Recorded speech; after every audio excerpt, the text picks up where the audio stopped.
Assalamualaikum warahmatullahi wabarakatuh. Perkenalkan, nama saya Siti Khadijah. Di sini saya sebagai pemateri 1. Perkenalkan, nama saya Elona Raisya Soraya sebagai pemateri 2. Saya Mutia Nurseptiani sebagai pemateri 3. Perkenalkan, nama saya Arkesia Nila Azara dari kelas 3CA. Di sini saya akan menjelaskan tentang materi internal memori sebagai pemateri 4. Di sini saya akan menjelaskan tentang konsep dasar dan tujuan memori. Memori merupakan komponen krusial dalam komputer yang berfungsi sebagai tempat penyimpanan program dan data. Memori internal merupakan memori yang dapat diakses langsung oleh prosesor atau CPU dan sangat diperlukan untuk proses eksekusi program. Memori internal sering disebut juga sebagai memori primer atau memori utama. 2. Lokasi memori internal. Meskipun istilah internal memory sering digunakan untuk memori utama yang berada di luar CPU, terdapat 3 lokasi memori utama dalam sistem komputer, yaitu 1. Memori lokal atau register terletak built-in di dalam CPU. 2. Memori internal atau memori utama berada di luar CPU tetapi bersifat internal terhadap sistem dan dapat diakses langsung oleh prosesor. 3. Cache memory terletak di luar prosesor dan merupakan memori internal berkecepatan tinggi. Selanjutnya saya akan Tujuan cache tentang karakteristik utama penggunaan karakteristik adalah untuk mempercepat memori dibedakan karakteristiknya berdasarkan lokasi, kapasitas, dan sifat fisik. 1. Volatil dan non-volatil.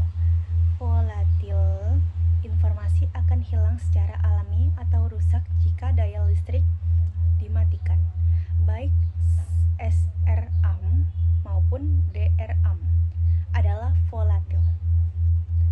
Non-volatil, informasi yang sudah direkam akan tetap berada di sana dan daya listrik tidak diperlukan untuk mempertahankannya. Contohnya, memori permukaan magnetik dan ROM. 1. Erasable dan non-erasable. 1. Erasable isi memori dapat dihapus dan diganti dengan informasi lain. 2. Non-erasable memori semikonduktor yang tidak terhapuskan dan non-volatil adalah ROM. 1. Kapasitas memori. 1. Register kapasitas dinyatakan dalam bit. 2. Memori internal kapasitas dinyatakan dalam bit. 1 bit sama dengan 8 bit atau word. Panjang word umum adalah 8, 16, dan 32 bit. 3. Memori eksternal kapasitas biasanya dinyatakan dalam bit. Di sini saya akan menjelaskan tentang tipe memori semikonduktor. Memori internal utama menggunakan teknologi semikonduktor yang terdiri dari berbagai jenis termasuk RAM dan ROM. Yang pertama yaitu RAM, Random Access Memory. RAM berfungsi untuk membantu prosesor dalam penyediaan data super cepat yang dibutuhkan, mengatasi perbedaan kecepatan antara CPU dan HDD yang sangat lambat.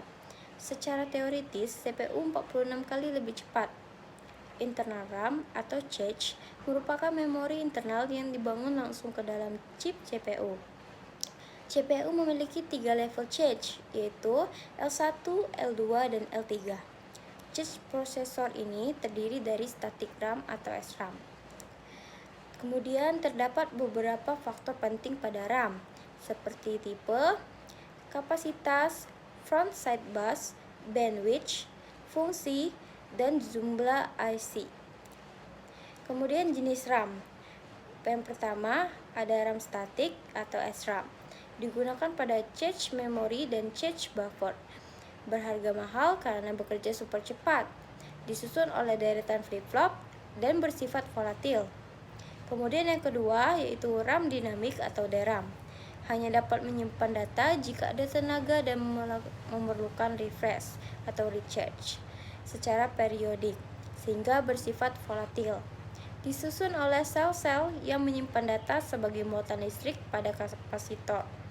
Kelebihannya yaitu lebih murah, rangkaiannya lebih mudah, dan satu chip dapat membuat sel bit data yang jauh lebih besar dari SRAM.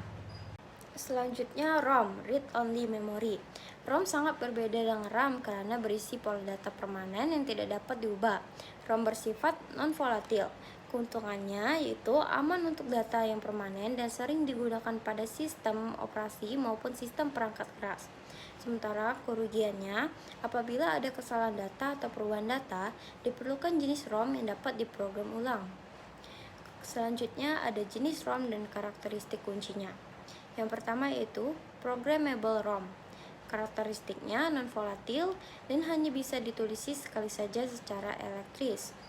Kemudian yang kedua, erasable programmable ROM. Karakteristiknya isi harus dihapus menggunakan radiasi sinar ultraviolet. Penghapusan memerlukan waktu sekitar 20 menit sebelum operasi. RAID 49 lebih mahal dari programmable ROM. Kemudian yang ketiga ada electrical erasable programmable ROM. Karakteristiknya dapat ditulisi kapan saja tanpa menghapus isi sebelumnya. Menggunakan teknologi penghapusan dan penulisan elektrik lebih mahal dari erasable programmable ROM. Kemudian yang terakhir ada flash memory.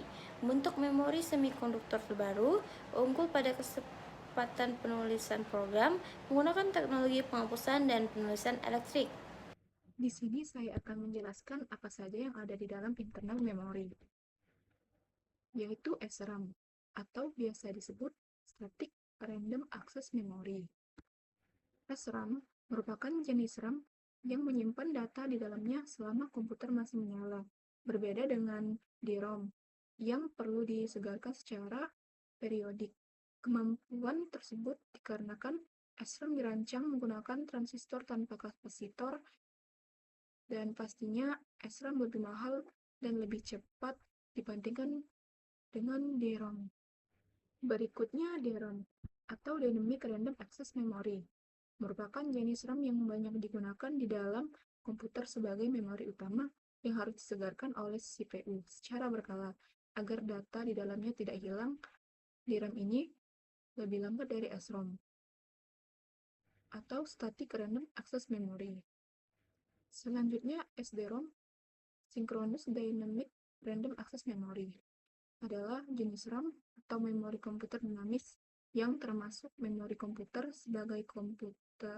sebagai kategori solid state yang telah disinkronisasi dan clock system di mana kecepatannya lebih tinggi dari RAM.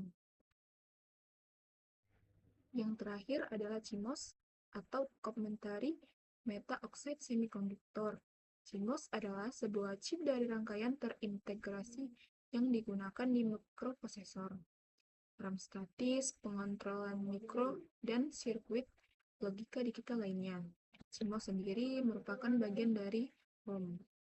Saya di sini akan menjadi pemateri keempat yang akan menjelaskan tentang DIMM atau Dual Inline Memory Module dan juga Cache Memory. DIMM terdiri dari serangkaian sirkuit terpadu RAM yang memiliki modul-modul. Modul-modul tersebut dipasang pada papan sirkuit dan didesain untuk digunakan pada komputer personal, server, dan workstation. Nah, DIMM juga terdiri dari dua kecepatan, yaitu 00 MHz dan juga 133 MHz.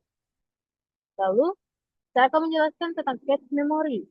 Cache memory merupakan memori yang berukuran kecil, bersifat sementara, dan berkecepatan tinggi yang digunakan untuk menyimpan data ataupun instruksi yang sering diakses.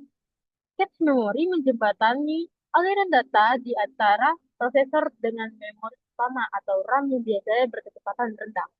Mungkin segitu aja penjelasan dari saya. Saya akhiri. Wassalamualaikum warahmatullahi wabarakatuh.